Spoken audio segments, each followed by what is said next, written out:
بسم اللہ الرحمن الرحیم۔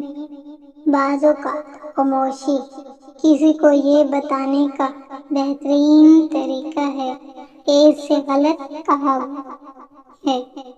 ناراض آدمی کو پیار سے خاموش کرو، بیمار انسان کو نرمی سے خاموش کرو، کنجوس کو سخاوت کے ساتھ خاموش کرو، جھوٹے کو سچ کے ساتھ خاموش کرو۔ خاموشی ایک طاقتور ہتھیار ہے جسے آپ بہت سے مسائل سے بچنے کے لیے استعمال کر سکتے ہیں۔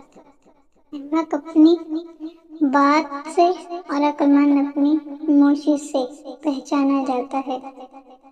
جب خاموشی ہتھیار کے طور پر استعمال کیا جائے تو یہ الفاظ سے بھی زیادہ زخم دے سکتی ہے۔ خاموشی اور مسکراہٹ دو طاقتور الفاظ ہیں۔ مسکراہٹ بہت سے مسائل کے حل کا ذریعہ ہے اور خاموشی بہت سے مسائل سے بچنے کا ذریعہ ہے۔ بے وقوف کو جواب دینے کا بہترین طریقہ خاموشی ہے۔ خاموشی میں وہ تمام جواب پوشیدہ ہیں جو ہم اتنے عرصے سے تلاش کر رہے تھے۔ خاموشی خالی نہیں ہے، یہ جوابات سے بھری ہوئی ہے۔ کبھی بھی ہم کچھ نہ کہہ کر ہی بہت کچھ کہہ دیتے ہیں۔ آدمی جتنا سمجھدار ہوگا اتنا ہی کم بولے گا۔ خاموشی تب بولتی ہے جب الفاظ نہیں بول سکتے۔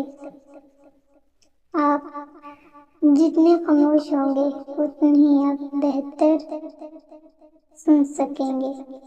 خاموشی کا درخت میٹھا پھل دیتا ہے۔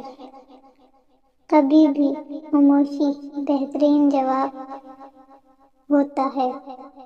عقل مند ہونا خاموشی رہنا ہے۔ خاموشی بڑی طاقت کا ذریعہ ہے۔ جب آپ خاموشی اختیار کرتے ہیں تو وہ نہیں جانتے کہ کس پر حملہ کرتا ہے۔